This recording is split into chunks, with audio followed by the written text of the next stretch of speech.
et du file aigu. Kevin, Tom, Noah, Lies, Naïs et Léonard vont nous rejoindre sur scène et vont pitcher leur projet également.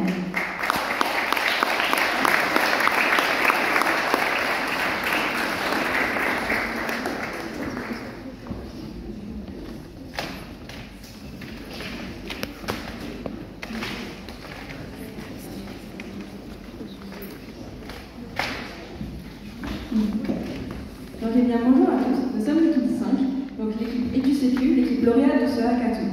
Notre but pour ce hackathon a été de créer tous ensemble une plateforme, non seulement pour aider les professeurs à détecter les signaux faibles, donc la lucidité, les notes qui sont un facteur du harcèlement, mais aussi les signaux dits plus forts, comme l'isolement. Notre plateforme permettrait donc de voir s'il y a des collinéarités entre ces signaux et un élève victime de violence, que ce soit chez lui à la maison ou de harcèlement. Parce que notre plateforme, elle peut détecter non seulement ces violences-là, mais aussi permettre de voir et comment on peut, sur l'ensemble des établissements.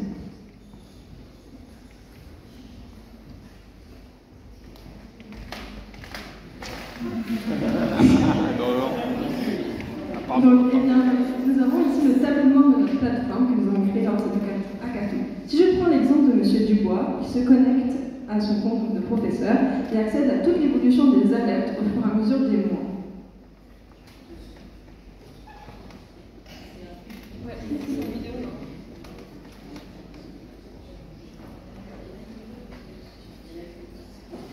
Par la suite, notre plateforme permettrait donc de voir les risques de harcèlement au fur et à mesure des classes, avec donc les seuils pour remarquer s'il y a une classe qui se démarque. Et bien sûr, les élèves de plus ou moins à risque de harcèlement sont notés dans la partie élèves, et donc ceux qui sont en plus haut risque marquent. Notre plateforme, elle a un impact également sur les lycées professionnels, généraux, mais aussi technologiques, parce que souvent, quand les élèves professionnels vont en stage, certains se sentent mieux hors de ce cadre scolaire, et donc notre plateforme permettrait donc de voir, de remarquer cette différence et ainsi comprendre pourquoi à l'école ça se passe mal. Donc par la suite, le professeur accéderait donc à tous les signalements récents, mais aussi à des statistiques, plus globalement sur tous les différents types d'alertes recensées, mais aussi des alertes de l'établissement scolaire.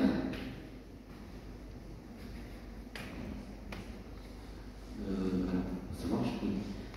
Ça, c'est au niveau du rôle de l'intelligence artificielle.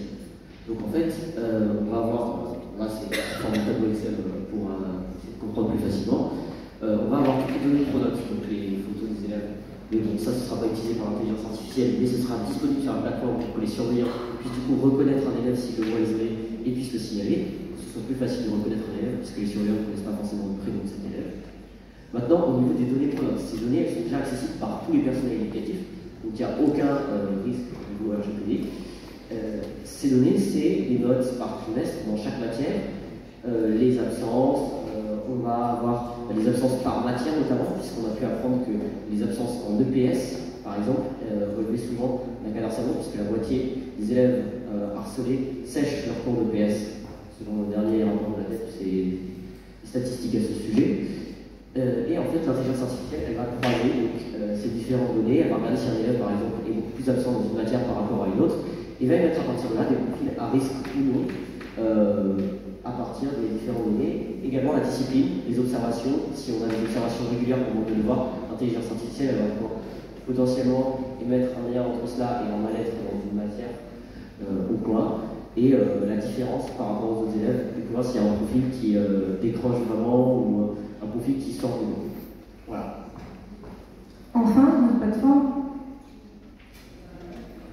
nous avons pu la concrétiser à ce point-là, notamment grâce à des retours qu'on a eus par l'équipe phare, mais aussi à l'inspectrice, qui nous a fait remarquer que, oui, en effet, nous étions d'abord centrés sur les signaux faibles. Mais les signaux forts, c'est vraiment été quelque chose qui a été remis en question et ainsi qui était important pour nous tous d'intégrer dans notre plateforme.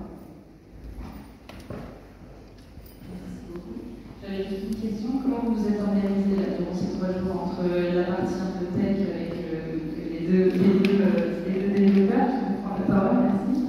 Et donc vous, côté opération, parce que je sais qu'il y a eu des échanges, tu l'as dit, mais vous avez échangé avec qui, etc. On a On a échangé avec les mentors qui étaient présents pendant le long. Et on a généré un prototype avec l'IA. Et on a essayé de développer au maximum l'idée par rapport au retour qu'on avait et des contacts qu'on avait rencontrés. Okay. Il y a eu une session d'appel, en tout cas avec des bêta-testeurs qui ont aussi testé la solution. Vous avez été voir à l'extérieur.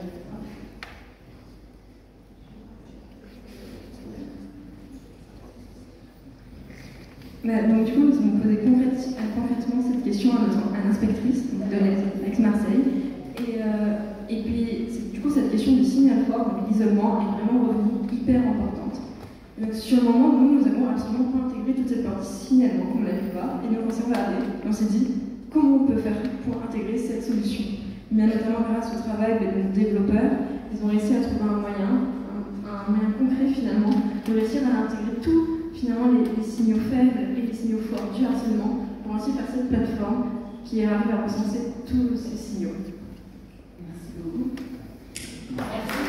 Merci.